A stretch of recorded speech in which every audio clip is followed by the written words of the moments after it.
Assalamualaikum warahmatullahi wabarakatuh, teman-teman semua pecinta keadilan dan kebenaran. Konten ini saya beri judul 3 alasan respon. Jadi 3 alasan respon berbalik arah 180 derajat yang mengagetkan semua orang. Ini saya ambil dari kontennya Pak Ikrar Nusa Bakti ya. Dia mengquote dari seseorang, kalau nggak salah Prof.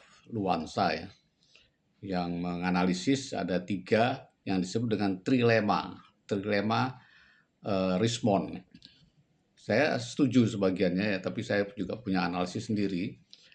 Jadi memang ada 3 hal yang menurut saya bukan trilema, tapi 3 alasan ya, yang saling menguatkan. Mana yang paling kuat, itu persoalannya, itu yang tahu Pak Respon sendiri. Tapi tiga-tiganya ini memang rasional dan masuk akal, dan kita akhirnya bisa menerima keputusan respon itu walaupun dengan terkaget-kaget ya. Yang pertama adalah alasan moral atau spiritual, atau ya dia terketuh hatinya ya, bahwa apa yang dia yakini sekarang itu salah dan dia memang harus berbalik untuk mengikuti kata hatinya, katanya. Yang kedua adalah soal untung rugi. Untung rugi, apa untungnya saya terus di Roy CS, dan bagaimana pertimbangannya kalau saya berbalik arah. Yang ketiga soal tekanan ya, tekanan terhadap dirinya karena kalau menurut saya ya karena isu ijazah palsunya dia sendiri dan isu kematiannya dia ya, permohonan kematian dirinya, itu yang menurut saya sangat menekan keselamatan dia dalam tanda petik.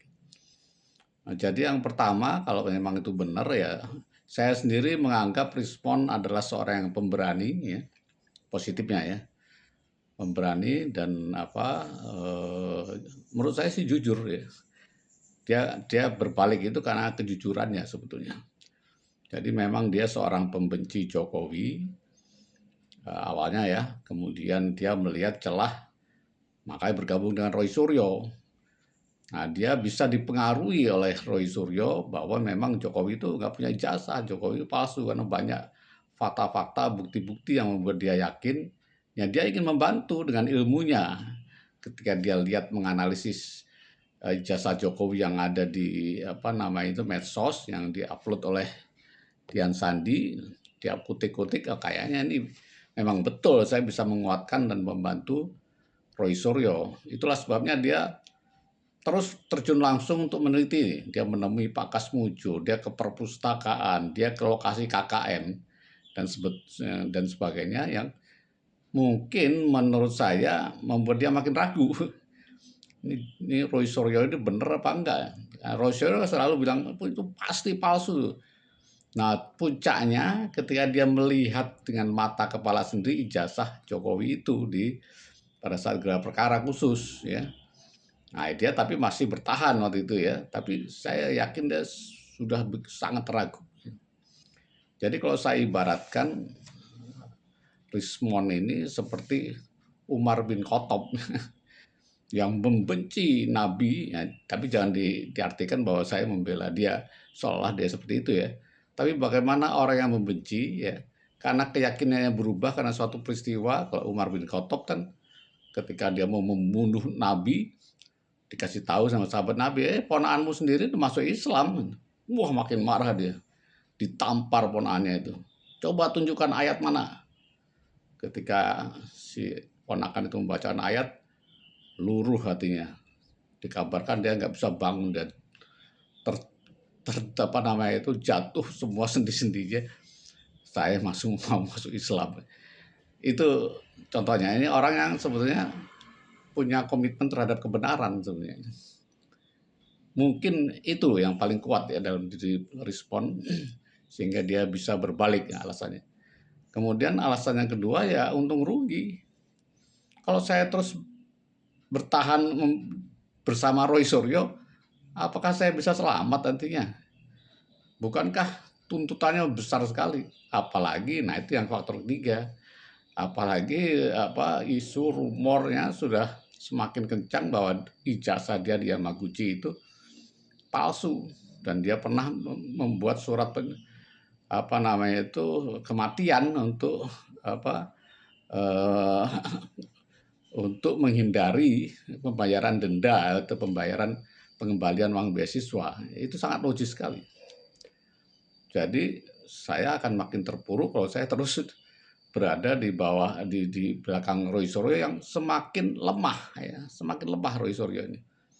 Karena semua yang dia katakan itu terbukti salah dan berbohong meskipun diungkapkan terus ya.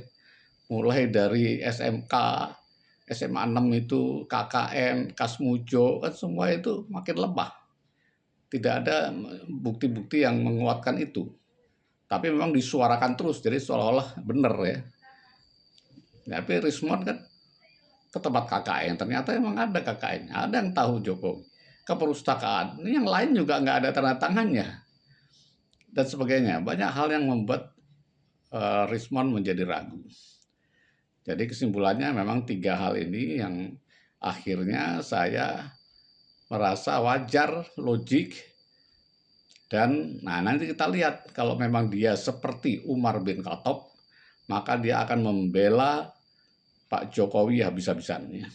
Itu di pengadilan nanti. Dia udah berjanji, di pengadilan saya akan patahkan semua alasan Roy Suryo itu terkait dengan ilmu saya. Ya. Ilmu digital forensik. Kalau memang itu masih dipakai, ya itu salah semua.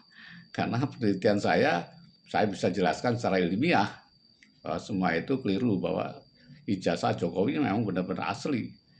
Ya, nah saya lihat dengan mata kepala sendiri soal emboss, soal garis merah, soal dan sebagainya itu ada semua. Jadi kira-kira itu saya jadi makin paham mengapa Respon berbalik arah, sesuatu yang sangat logis, ada alasan spiritual, moral, dia seorang peneliti, dia tidak merasa terhina dengan berbalik arah, tapi dia merasa sekarang saya berada pada pihak yang benar menurut moralitasnya sebagai peneliti. Itu yang paling utama, mudah-mudahan seperti itu. Di samping alasan untung rugi, di samping alasan tekanan tadi ya. Nah, mudah-mudahan tekanan tadi dia berharap akan tidak makin menguat dengan dia bergabung ke Pak Jokowi. Itu barangkali alasan untung ruginya ya. Saya kira itu mohon maaf ya bagi teman-teman yang mungkin tidak sependapat, tapi ini sangat rasional, masuk akal, dan semoga masalah ijazah Jokowi ini segera diakhiri. Menurut saya ya akhirnya adalah muaranya di pengadilan. Terima kasih. Wassalamualaikum warahmatullahi wabarakatuh.